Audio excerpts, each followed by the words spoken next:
خبر شامل کرتے ہیں بلوچستان کے شہر پنجگور سے ہمارے گدروشیا پوائنٹ کے نمائندہ فرید عمر سے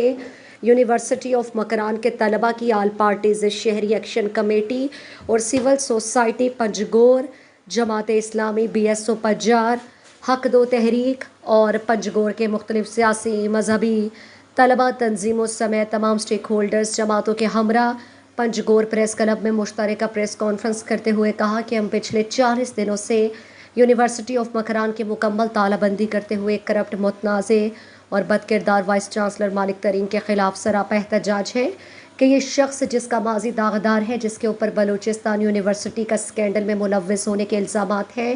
اس شخص کو یونیورسٹی آف مکران کا وائس چانسلر ہرگز تسلیم نہیں کریں گے۔ دوران احتجاج ہم نے یونیورسٹی آف مکران کی مکمل تالہ بندی کر کے یونیورسٹی کو ہر قسم کی سرگرمی کے لیے بند کر دیا تھا۔ ہم یہ واضح کرنا چاہتے ہیں کہ متنازع وائس چانسلر کی برطرفی کا مطالبہ صرف یونیورسٹی آف مکران کے طلباء کا نہیں بلکہ پنجگور کے 18 سٹیک ہولڈرز جماعتوں کا ہے۔ آج ہم طلباء نے مختلف سٹیک ہولڈر سے مشاورت کے بعد یہ فیصلہ کیا ہے کہ پنجگور کے روشن مستقبل کی خاطر کلاس بائیکاٹ ختم کر کے یونیورسٹی آف مکران میں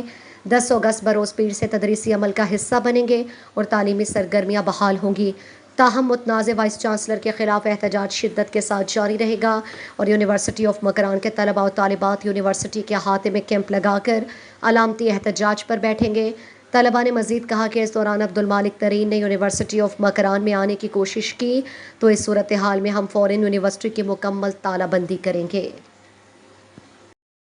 مزید دلچسپ معلومات اور خبروں سے آگاہ ہونے کے لیے Gedrosia point Facebook page, Instagram, Twitter کو فالو اور یوٹیوب چینل کو سبسکرائب کریں۔ بیل آئیکن بٹن دبانا نہ بھولیں تاکہ مکران سمیت بلوچستان کی خبروں سے جڑے رہیں۔